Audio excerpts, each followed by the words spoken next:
Alright, so we're looking at the start of World War II. And before we get to any of the big events, the first big event is that Hitler gets control of Germany. One thing that a lot of people don't realize is that Hitler is elected. He isn't taking over as a overthrowing the government or anything. Hitler is elected into power. So when he takes control over the German government, it's when really the world and people in Germany start seeing how hostile Hitler is becoming towards other countries and individuals. So immediately, or almost immediately after Hitler comes into power, is when a lot of things start falling into place. And one of the first things he does is he pulls out of the League of Nations. So the League of Nations, if you remember, is formed after World War I as a place where nations can discuss problems so that World War I doesn't happen again.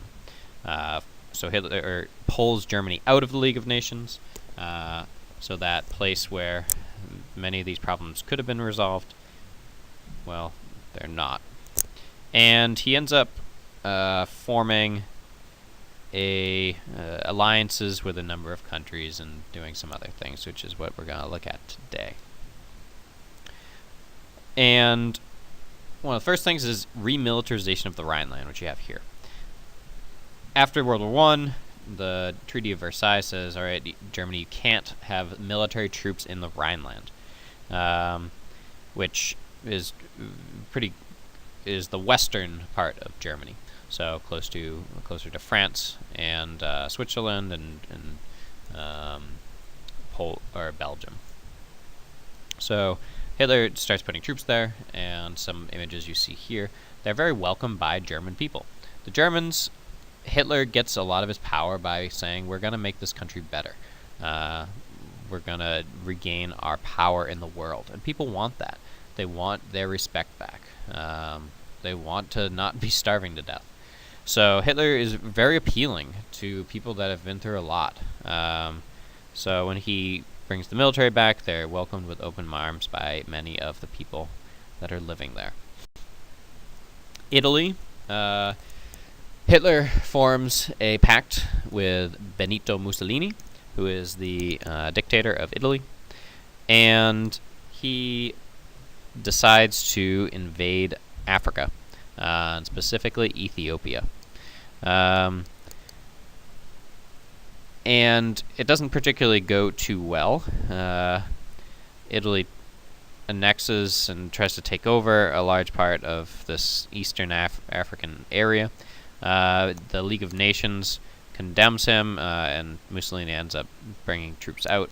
But it's really the start of violent invasions that are to come. And as you can see in the image on the right, people are being hung. There's a lot of violence that are happening, and the world is getting a taste of what is going to be coming soon. Spain, on the other hand, is having a civil war. Francisco Franco is taking over the government. So even countries that aren't Germany are having some issues, and there's people coming into power that are more fascist, that have this overwhelming power versus democracy. Next up, we have Anschluss. And Anschluss is where Germany decides to take Austria. And Austria is an independent nation, but it's historically German. The population speaks the language of German, and it's viewed as ethnically German. So Hitler decides he wants to create this greater Germany that's not just set aside by borders, but he's going to unite German people across all nations. So he annexes Austria and makes it part of Germany. And it's done peacefully. As you can see in the images here, the Austrians are welcoming the German troops into their country. So there is no fighting that is occurring, and in response, outside powers do nothing.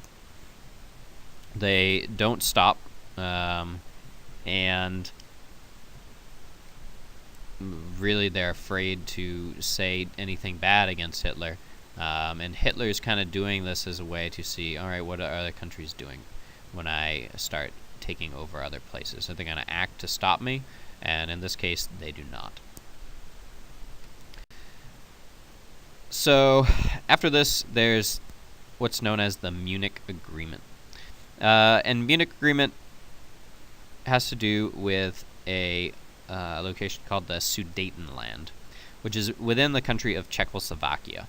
And within Czechoslovakia, which is once again an independent nation, in the Sudetenland there was about 3 million ethnic Germans. And as Hitler's saying, he wants to unite all of Germans. So there's the Munich Agreement that allows for Hitler to take and support these separatist groups, these German groups, within Sudetenland. And what happens is the British, the French, and the Italians, they give Hitler what he wants.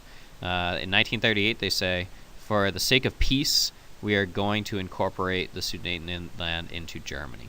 So he's taking another piece of territory, and the world's governments are okay with it because they don't want war to erupt. They don't want more fighting to begin. In another attempt to avoid fighting, we have what's called the Molotov and Ribbentrop Pact. And this is a pact between this man in the middle that you see on the left is Stalin, and it's agreement with Germany that there is going to be non-aggression, that the Germans and the Russians, or at this point the Soviets, are not going to fight. So it's a non-aggression treaty. And generally it's a secret treaty, so that other nations do not know about this. But both sides recognize they're not ready to fight each other, and even though it might happen down the road, at this point they are both content with not fighting. Where fighting begin, though, is Poland. So there, after World War I, there was a lot of anger among the Poles because they were treated pretty terribly by Germany during World War I. And in 1939, Hitler decides to invade.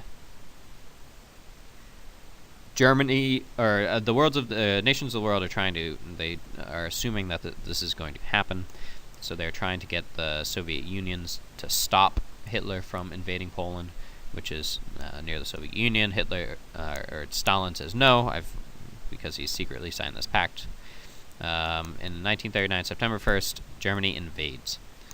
And as you can see, on the left and on the right, there's a lot of violence. Germany invades very quickly, and about a year and a half later, they also invade the Soviet Union. So we started out in 1938.